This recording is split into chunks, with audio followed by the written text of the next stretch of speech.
So what I just want to start with is to show you, this is the consensus from the gynec oncology group to really look at how one should be approving drugs. Now why am I showing this? It's because when we go one trial after the other, I want you people to apply these rules as much as you can, not necessarily in toto, to see whether the therapies that we're going to show you today are of value in day-to-day practice or not.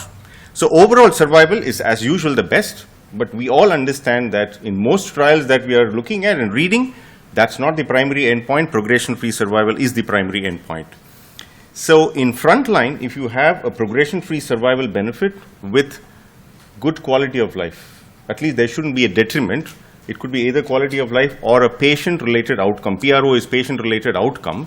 Then that's okay to consider it for approval. You could also have a progression-free survival benefit with a clinically meaningful magnitude of effect. So that's a treatment effect. If you think that there might be a progression-free survival benefit, but if it's huge, then you still may be ready to take it. Of course, response rate and clinical benefit rate are not acceptable. So just keep this in mind as we go about reading one trial after the other. So the first one was Rajiv's weekly versus 3-weekly paclitaxel carboplatin. That is the most important part of the study. So when they looked at patients who took, we will call bevacizumab as BEV, right? Otherwise, that will take a lot of time today, right? So we will call it BEV. And if you took BEV, you didn't benefit from the dose dense, while if you didn't take BEV, you benefited. Okay, 84% of patients on this study went on BEV. Your thoughts on that, starting from Nilesh. You are victimized for sitting in a corner. I'm actually in front of everyone. Excellent. So, in some way, probably the use of BEV has compensated for the less dose density. Into the mic, please. Is that on? Hello? Yeah. Yeah. Hello? Can you hear me? Still not on. I think now you go ahead. Can you hear me? Yes. So, the addition of BEV in this trial probably compensated and probably it is important to note that this is not a stratified or a randomized comparison. So patients were first It's stratified but not pre-planned. not randomized. It's not so patients randomized. got bevacizumab and then were By randomized choice. to receive two. Yes. So that is probably the reason why you are not able to have a good clarity in this. And I don't think this, at least this trial really answered that question. Good. So you're not happy that only 14% didn't take BEV, and we are trying to come too many conclusions based on 14% of patients who didn't take. Dr. Jaya, is that Very what small your subgroup. opinion is? I would just like to say that probably we have two options. That is, if we are using. We'll come to the option. I just want Okay. I just want you to tell me what your thoughts are on this result that I'm projecting there. My thoughts are that I would use weekly paclitaxel may compensate for the use of BEV, putting it the other way around. Very good. So this is just this is a comment and a controversy that came up in the JCO sometime this year, written by Vinay Prasad and Gyavali. Both of them have been really devil's advocates to every approval that has come this year. And I just highlighted that we assumed that the trial would be interpreted as meaning weekly paclitaxel was superior to every 3-week dosing except for those patients who received additional BEV. However, the results of the trial have mostly been interpreted as negative. So if you see this in the light of the Japanese study, it probably is one way of looking at things. So can we safely say, Dr. Sevanti, that it will be better to avoid BEV when you're using dose dense or weekly Taxol and carboplatin? Would it be safe to say that, or you think that this is not good enough to come to that conclusion? So I personally don't think that this would be the nail in the coffin. Okay. I feel that there is more that could be questioned on this. But definitely in the current setting, I wouldn't use. Very good. You wouldn't use. Dr. Bhavna? Yes, I think we are not convinced yet that we should use bevacizumab in this setting. We may be happy with dose-dense therapy. There is also one more comment, I think, which I read about the dose of bevacizumab, not only the drug, but the dose. And it is commented that if you are using 15 milligram, you are actually pruning the blood vessels. And if you're going to use something low dose like 7.5 milligram, that may help for better drug delivery. So that is also one more issue which sure. is there for the dose of We're going to discuss that in bevacizumab. detail as we go by. This is just a slide that was given to me. This was used by the discussant, not primarily by the person who presented the trial. You see that over time, there's actually a crossover. Okay, so if you're taking Bev, the trial, I mean, at some point in time, the curves kind of cross over. You could read a lot into it or say that this is just a Kaplan-Meier projection and I'm not too sure that what this means over time. You see that the 3-weekly curve actually starts shifting up over time, right? So that was just pointed out. Now, as I said, this is a projection, so we can't read too much into that. Now, for your convenience, I have tried to make a table summarizing all the dose-dense trials of Taxol and carboplatin, okay? You just look at the numbers, the doses on the first 2 rows. The dose is different in JCOG, which is the prototype as far as dose-dense therapy is concerned, 80 and AUC 6. MITO 7 has been published, 60 and AUC 2, that was weekly. GOG 262, the one that we read, is same as JCOG. But look at the difference in numbers. Progression-free survival in the JCOG is 28 months for the whole group. And you come to the other extreme, 14.7 months is the progression-free survival for the intent to treat, just half of what you get on the JCOG. So where did the GOG go wrong? Or rather, where did the JCOG go right? Jaya? Of course, one difference that has been said is that because that progression-free survival of 28 months has not been seen in many of the other trials apart from the... That's correct. That- That's correct. So what are your thoughts on why did that happen in the This JCOG is- but didn't happen anywhere else? One is that probably in the JCOG that's a different population. It's only the Japanese population, and we know that in other cancers also they have done a... So any trial you want to succeed, do it in Japan. Any trial that you want to fail, do it in the UK. The other thing is that That's might what they say be always. detrimental in some way. I don't know. Okay, so I just put some points there for people who got these slides. If you did go back and do a little bit of homework on, the point, yes, you seem to have done your homework, Nilesh. Let's explain, those points that I have listed there. So it's probably related to pharmacogenomics. That is Okay. one real reason why it is. And the other reason is how Jaya mentioned it, that this is true about not just this trial, but most trials done in Japan where there is a difference. Maybe because the population is very homogeneous and very well controlled. Probably that's the reason. The other points regarding, cytoreduction and the benefit of dose dense, madam. Do you have any thoughts on that? The data about the surgical therapy is probably not adequate in some of these trials. So in the JCOG, Yeah. about 30 to 40%, if I'm not mistaken, around 35% didn't have, optimal debulking. Yes. And if you look at the progression-free survival benefit for patients who are not optimally debulked, at the time of reporting of the study, it's not been reached at all. In fact, the JCOG says that if you have optimal debulking, dose dense may not actually be of use to you at all. So we are starting to contradict what we are saying. So that's what the panel is all about. So I think, so what it means, I mean, I can gather from that particular study is that the maybe dose-dense therapy is more useful for optimally debulked patients. That is what Jaya, we you are want- trying to say. Yeah, go ahead. I think that you can use that mic. No, I just thought that, the main, I think it comes down that if the surgeon doesn't optimally cytoreduce surgery, then on top of that, adding either weekly dose dense or bevacizumab has not shown, even like the bevacizumab has shown benefit only who not been optimally cytoreduced, who have a still residual disease. So if we have, if they are able to So you're achieve an saying optimal good surgery is done, all this gimmick is not necessary. Yes. Correct? So the surgeons are so happy today, right? Shailesh, you've been very quiet. What are your thoughts? So I think the difference is, I agree with Jaya that this is mainly a population which is Asian as compared to the GOG 262. That could be one of the reason why you have a very high PFS and OS in Japanese trial. So Asians are supposed to Yeah. do better compared to Caucasians as far as ovarian cancer is concerned. So our surgeons really have an advantage there, right? Good. So we spoke about optimal cytoreduction. The other important thing is the creatinine dose, the creatinine estimation, which is something that I learned for the first time. I believe so, and I've started looking at how my hospital does creatinine.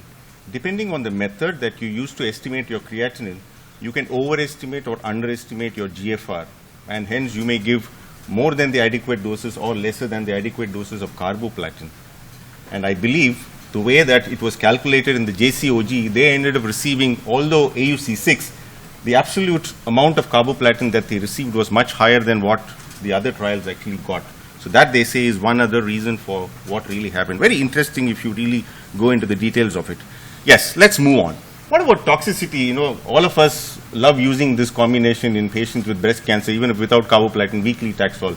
But when you start using it with carboplatin, what is our experience regarding being able to do full doses? Yes, Dr. Sudeep. Can somebody give him the mic, please? You were asking about the progression-free survival in the Japanese anti-American trial. Yes. When you were speaking, I just looked at, what was their follow-up protocol. The American protocol, they performed an imaging every 6 months. Every, 6 months. 3 months. Every 3 months for the first 2 years and every 6 months from years 2 to 5. In the Japanese trial, they did not perform routine imaging. That's correct. That is Maybe one other the reason. most important explanation why you will get a shorter progression-free survival in the American trial. That's a good point. The more you measure, the more you will get. Absolutely. So that's a good point. But then, even in terms of overall survival, they really overshot everybody else, isn't it? 100 months. No, at least for progression, that is why progression-free Abs- survival is not an appropriate end, or at least is not an exact end. It may be appropriate. Well taken point. So the more you see, the more you will get. Right. So we're coming back to toxicity, right? Can we start with Dr. Sevanthi? What are your, what's your experience with toxicity doing both drugs? One drug we are absolutely fine. Pacli and carbo at this dose. So, main issues encountered are bone marrow suppression and neuropathy. As a clinician, myalgia with paclitaxel and arthralgia. So if you look at the numbers of patients who had dose adjustments, decreases, do you think your practice really is the same, or you think that it's more or less? 27% did not complete on the JCOG, 13% did not complete protocol on MITO. So the numbers in real life are similar.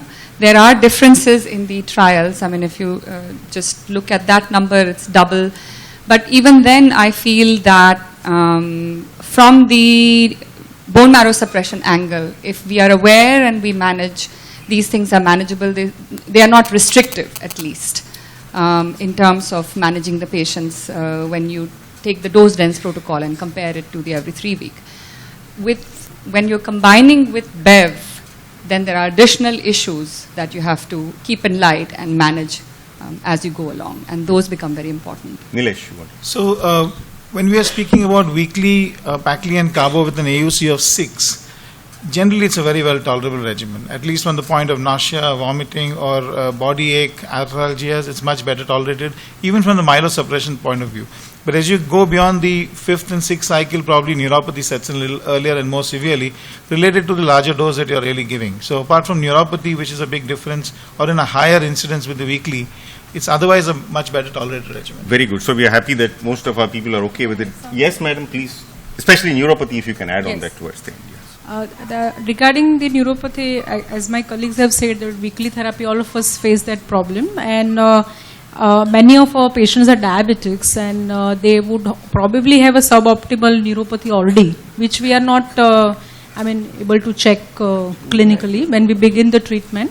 And we might be giving small doses of steroids every time that the patient is coming in for paclitaxel, whether the sugars are under control.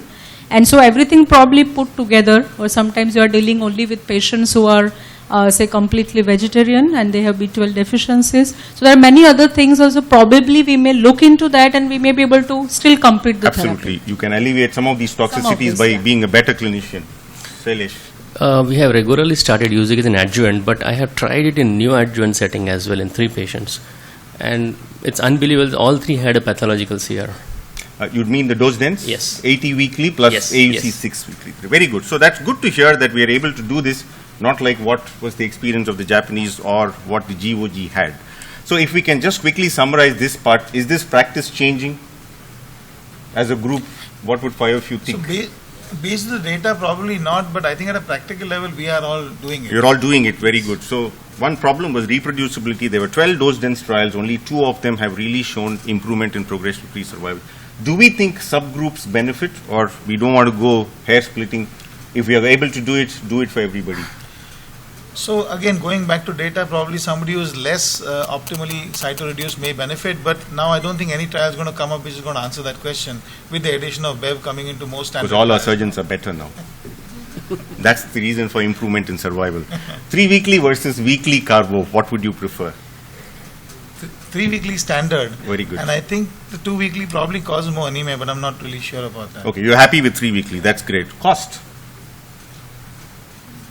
It's a little bit more, Cost isn't will it? But it's very Hospitals are manageable. happy, though not patients all the time. Patients are also happy. Very good, excellent. So you have a good And also patient. the METO had 3 weekly carboplatin, Yes. which did not show a survival benefit. So we Correct. don't know whether it is less factly or weekly carbo which caused the METO not So to if you're have able a- to do it, you're saying do the 3 weekly. If No. you're finding it difficult, your performance status is poor, tolerance is a problem, do 60 and 2, correct? No, I said that we use weekly Paclitaxel with 3 weekly carbo like the That's ideal, Yeah, that's yeah, ideal. I was saying if somebody's performance status is not good, you're finding Yeah, I toxicity. do use the weekly carbo-paclitaxel Yes. if the performance status is a what- question, but otherwise. Exactly. Good, very good. So I think we are reasonably on the same board as far as this part is concerned. We get on to a little bit more controversial area. So the use of bevacizumab, okay? So this is the meta-analysis. There are a couple of other meta-analysis also. This is one that shows, this is the latest one, 2015 though, significant improvement in progression-free survival and overall survival frontline and progression-free survival in the recurrent setting. EMA for once has approved the drug for upfront use also, while the FDA has not yet done that. EMA has got 3 approvals, while the FDA has got 2 approvals, right? So, do we use it at all? Is the rest of the, papers really relevant in the situation that we are practicing in? Dr. Jaya, do you use at all, or if you use, is it early, late, or you never? So I use it very less frequently, I would say, and if I use it, it would be in the platinum resistant setting. So, using it later, Yes, later. right? All of you? Mostly in the I think so. platinum-resistant setting. Most of you in platinum. Any reason why you're not convinced? Because there are approvals, NCCN, though is a 2B recommendation, is one of the regimens of choice that can be used. So any specific reason, Dr. Bhavna? Oh, you're having the mic. Finish. Is okay? So if you look at the studies, if you're going with dose dense for a patient who you're considering for any reason, you're going with dose dense, then there's no point adding BEV. If you have a patient that is suboptimally debulked and you're going with every 3-week regimen for whatever reason, that's when one would consider BEV, but even then there are huge implications in the Indian setting, and if you look at the studies, there's a question of maintenance therapy and subjecting the patient to a prolonged treatment recommendation when you Well go said. that route.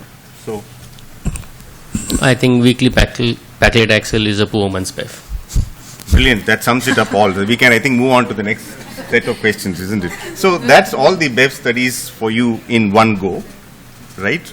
So the first one is the GOG, the second one is the ICON. The ICON actually showed that, yes, Jay, you are ready to talk. Yes. So the ICON actually showed that for patients who they classified as high risk, which is suboptimally debulked, and stage patients who, pardon me? I'm sorry.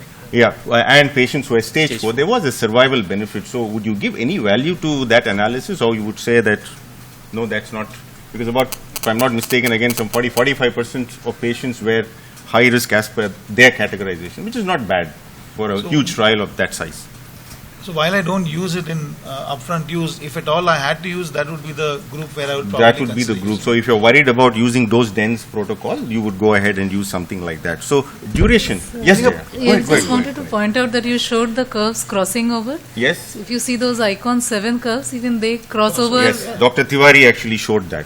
Yeah, so Yes. even they cross over. So, one has to have. We are not on really firm ground as far as use is concerned. So suppose I say that I show you this curve, this is bevacizumab progression-free survival curves, again beautifully separating in between for the sake of the trial and reporting. And then once you stop the drug, they kind of start sitting over each other.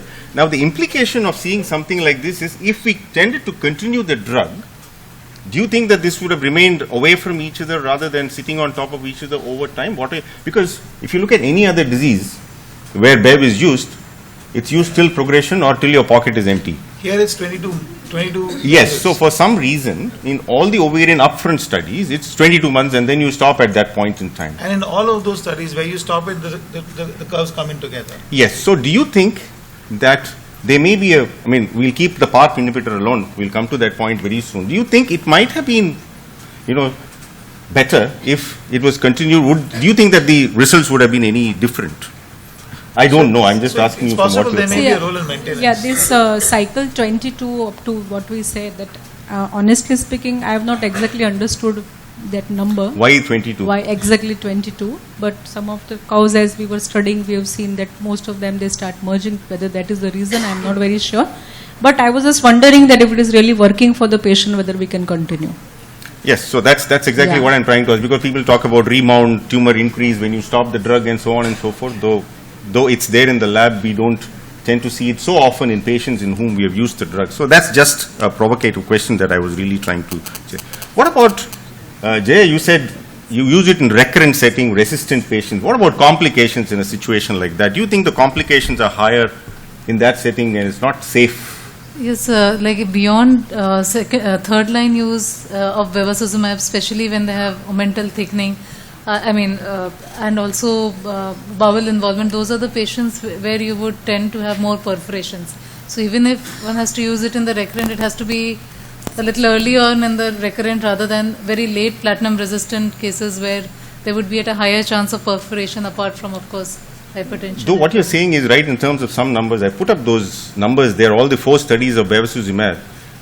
I've just highlighted on the bottom, they're saying the only 2 toxicities which were higher with later use were bleeding and proteinuria. But like Aurelia has used the platinum resistant upfront. If you see the older studies of bevacizumab, You are right. where they Those are have the used single this agent after ones.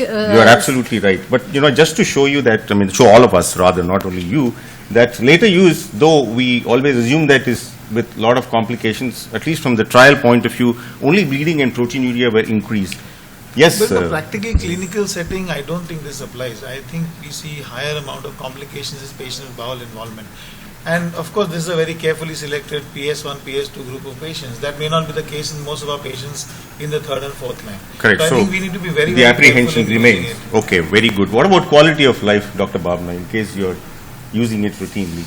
Or what are your thoughts on that? Yeah, actually, I don't use it much, honestly speaking. So I can't really say that. But my only question, as I mentioned in the earlier talk, I am concerned about stopping it if it is working for the patient. Very But good. I have not used it, honestly speaking. So if you're doing it, Yeah. keep doing it till it's working. Is not a bad thing to do, actually. Yes, ma'am. If I Go on. may. Yes. So Can somebody get the mic to as madam? has already been commented, if you go beyond the 3rd line, and especially Wait, somebody's 4th line onwards, Yes. both complications as well as difficulty in tolerating the regimens.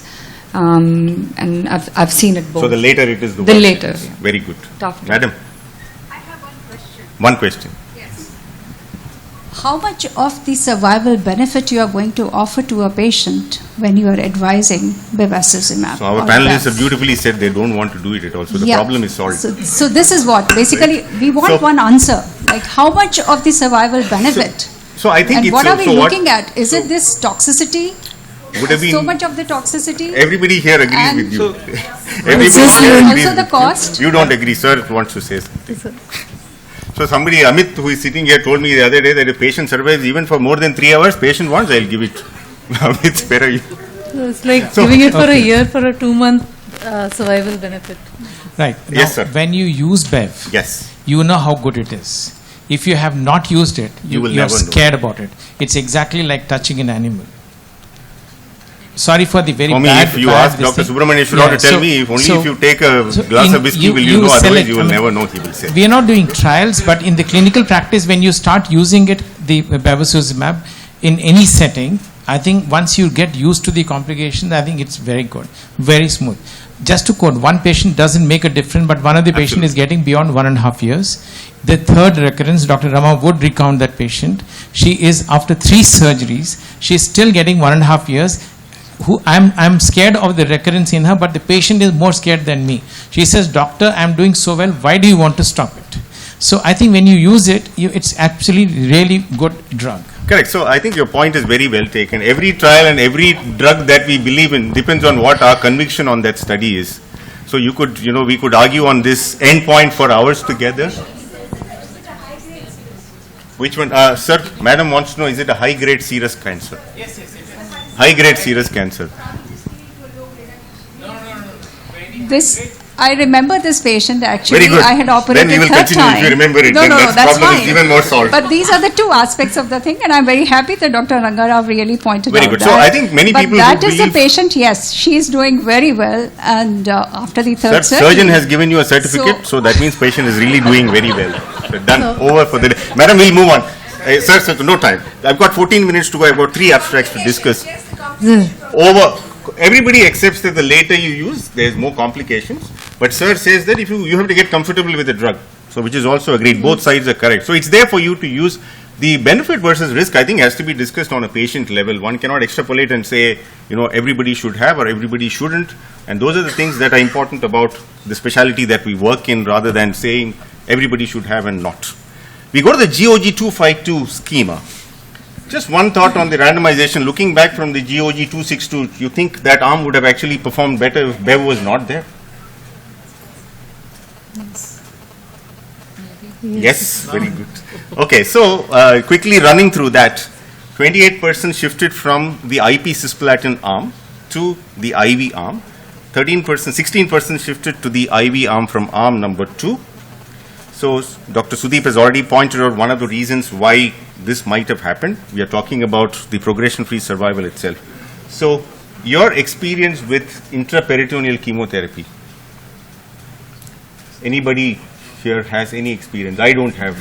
So I've You do have. You've done it in here. I mean, in Ambani Hospital. No, actually, I've had a prior experience. Never Okay. done it here, but I've done enough in the US. Right. It's tough, to say the least. It's tough. So as simple as that. Anybody here?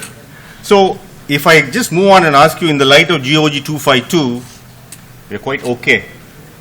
Progression-free survival no different, overall survival no different. So we can, shut that file for the time being. You don't have to be guilty when your patient asks, give me the best, and you're not able to do intraperitoneal. You don't have to feel guilty anymore. Is that okay to agree?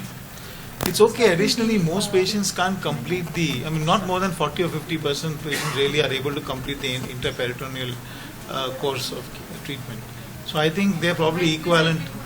I'm Nilesh, sorry, I think they're equivalent but not superior. Not superior. That's good enough. The complications are more. So if equivalent and complications are more, you should not be using it. Madam? So I think now if we all have started using weekly therapy, Right. weekly paclitaxel, then I think dose dense, what I mean. So I don't think we have to feel guilty because. Excellent. And what about that one sitting at the bottom? The neither here nor there. So you Treatment, decided to you open know. the Pandora's box. Yeah, I specifically wanted to open it because it's post-lunch. Right? Quickly your comments and then we move on. 10 minutes to go. So HIPEC or hyperthermic intraperitoneal chemotherapy is promising for sure. I'm not very sure where to place it, in the sense that upfront in a patient who is being operated, undergoing optimal cytoreductive surgery, is there really a role of HIPEC? I probably think not. But in a patient who's got relapse disease, recurrence disease, when you're considering it later, it probably will have advantages in certain scenarios. Okay, so there might be some role, but we are not too sure at this point in time what it is. Right? Okay. So just to conclude the first part, right? We've got 10 minutes for the second part. Intraperitoneal remains difficult in spite of dose modifications. Dose-dense paclitaxel is as good as reduced dose intraperitoneal. Bharat kept telling you again and again the dose reductions. But if you think you want to do it, if it's high-grade serous and there is no macroscopic disease, GOG 172 is a choice, not GOG 252, right?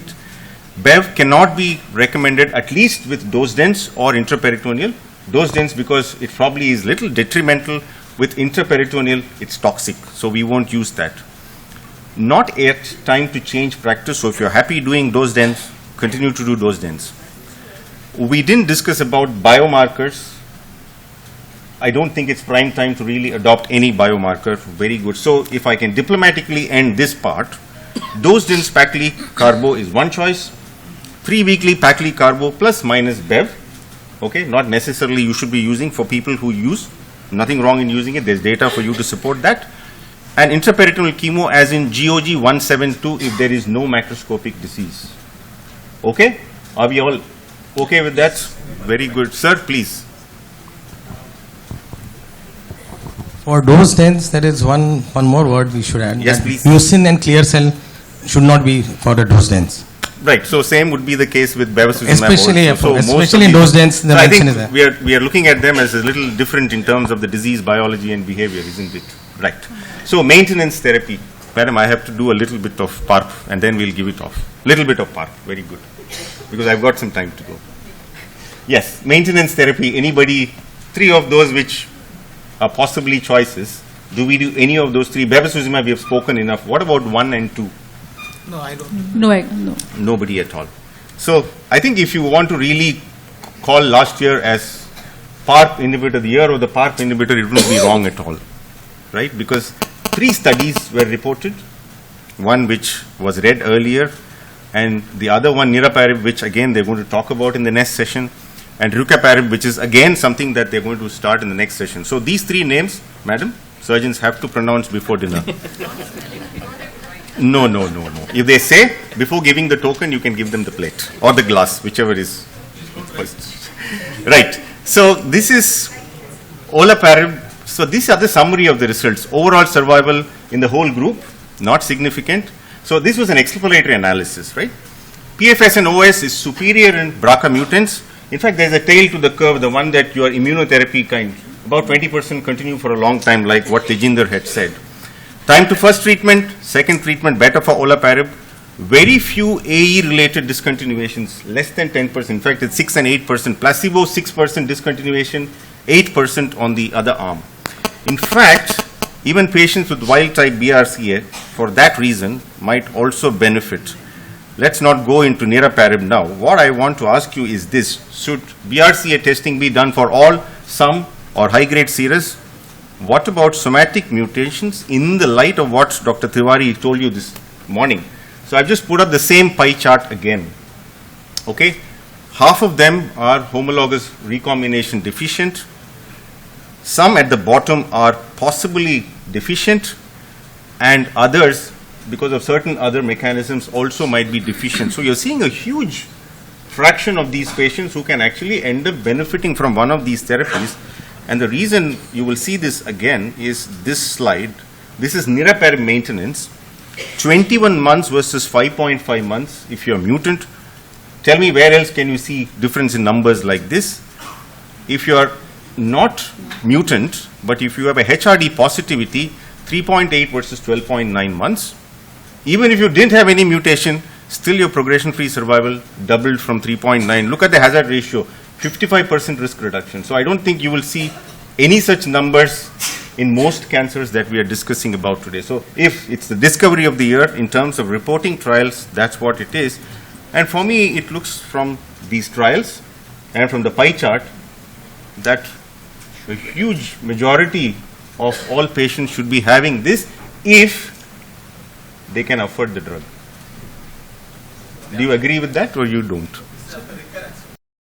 This is after recurrence, but I anticipate that it will end up reaching the first line from whatever we are seeing. So it's not going to be too late right now. Right now, the approval is only after 2 You are lines of absolutely treatment. correct. Absolutely. Just to make it clear to the Absolutely clear. So if you look at the whole population, Yes, there's 20% who are germline BRCA mutations. correct. Then another 20% who are somatic mutations. 6% actually. Okay, go Its on. range is between 20 Yes, and 6. yes. And another 15 or 20 HRD probably who are deficient HRD. and some epigenetic mechanism. probably. So we are looking So at you're almost looking at 60. 50%. So if that's how common this is going to be, I think you should be testing most patients for it. I mean, I and didn't the think beauty of this before the PARP talk. inhibitor is that either it's a germline or a somatic. They work Germline, equally well. somatic, if either They is not work there, equally well. only HRD is there. And Or you even can HRD. document anyone. So the problem is that you have to do HRD by NGS, okay? So that's another problem here. Dr. Jaya, if you've done in your hospital, you have a clinic much better than all of us. So what is your incidence of BRCA positivity in patients with ovarian cancer, high-grade serous ovarian cancer? Just the ball, any, madam, you can probably add on. Okay. So I don't. The reason is, again, which very interestingly I found out, is that BRCA1 or 2, BRCA2 is better to have than BRCA1 in terms of your overall survival. BRCA2 patients survive double of BRCA1 patients. Okay, so it becomes prognostically important also to know what it is. Anybody who's got experience with using olaparib? Yes, Amit, there you are. So, small experience, we have around 65 patients who have been tested pure ovarian, Yes? and there are about 25 positive. 65, Tested. all high-grade serous? All high-grade serous carcinoma, recurrent, second line, third line. So, this is a small data, but about 40-45% positivity. That's but huge. that includes BRCA1, BRCA2, CHEK2, PELB1, ATM, and all those inhibitors. Okay, so And all that can lead to HRD. the HRD is actually more than that. And you have to use NGS by myriad only. That's correct. There is no other NGS which checks for HRD, which is a problem. Absolutely. Okay. And if that is the case, you must have used olaparib also. How do patients like taking 16 tablets a day? Because I have a couple of them who, the only complaint is I can't take 16. So I have treated 23 patients on olaparib, Very good. and most of the patients not able to consume 16 tablets a day. Most of the patients come down to 4 tablets twice a day or 5 tablets twice a day. And an average progression-free survival at this point in time we are calculating is around 8 months, 9 months at least. Some of them are actually 6th line, 7th line also, as some of the ovarian carcinomas can Absolutely. move on to Absolutely. that line also. I think that is very well taken. Yes, madam. Dr. Amit, Amit, you mentioned that some of the patients are not taking 16 tablets. So that's because of some toxicity, or they really can't consume? Anemia Or and fatigue is the major issue. anemia. Okay. And after a while, we have had one MDS also, transforming into acute leukemia. And most of the patients actually at some point of time, they get tired of taking these number of tablets. But I mean, both the things are, I think fatigue and anemia is the major issue that we face. in fact, that's also reported on the trial where patients, lots of them came down to 200 milligram twice a day rather than sitting on the 400 twice a day. Cost is likely to be a deterrent, right? So try us 2 minutes to go. Excuse me, can I have one question? Yes, madam. Just wanted to ask, where is olaparib available? It is available on compassionate use. At the moment, it's free. So if you have, through the company which markets the drug, so if you have the right patient with the BRCA mutation, and yes, and then the right So clinical is it setting. approved in India to be used? No. So they will help you import it on a per patient basis. They will do all the paperwork. Of course, you have to help them to do it, but it's very much possible. So you Only should, on a clinical trial basis? no, not clinical trial basis. Yes, Amit, you know it better. Yes. So the question pertains to the fact that what we are doing is legal or not, correct? It is legal to utilize a drug which is appropriately approved, not approved in India. If you were to engage Ministry of Health and Family Welfare and the rest of authorities, and they agree to the fact that this drug should be used in a compassionate program, it is legal. It's absolutely possible, madam. Not only And olaparib, free. we have experience of using many other drugs on a compassionate basis, which we have got, as long as you're using for the correct patient at the right indication, which you have to document, declare, and take responsibility for to the local DCGI. We'll go on. Amit will help Sir, you get one the drug more if question, you want. sir. So one more question. Yes, please. Sir, you have shown that in all the cases, germline mutation or no mutation or homologous recombinant deficiency, everywhere they are having some effect. Yes. So what is the point of testing the patients? So other half don't No, have I know, effects. other than the family So if you- relations. So the testing is done on blood or on the tumor. If it's somatic, it's not difficult to get a sign. It's not that you have to go in and do a biopsy like in lung cancer, right? So getting tissue is not the problem. Test, as long as you have the money to do it, you can do it.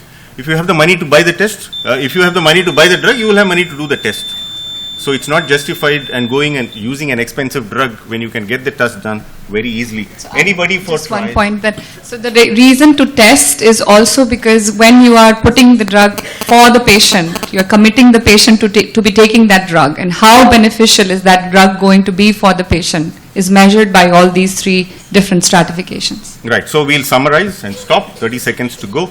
Olaparib, niraparib in the next session should be considered for women with mutant BRCA, HRD with relapsed platinum-sensitive disease. That's the setting it's been approved for. There's a survival benefit, though exploratory, confined to mutant BRCA and the HRD group. The progression-free survivals are smaller for the non-mutant. Trials which we didn't discuss, topotecan and sorafenib, looks impressive but very toxic. And I'm glad we didn't end up like this. And everybody was awake. Thank you, Dr. Amita, for calling me here today. And thank you so much for that panel. All panelists, I'm glad all of us were awake.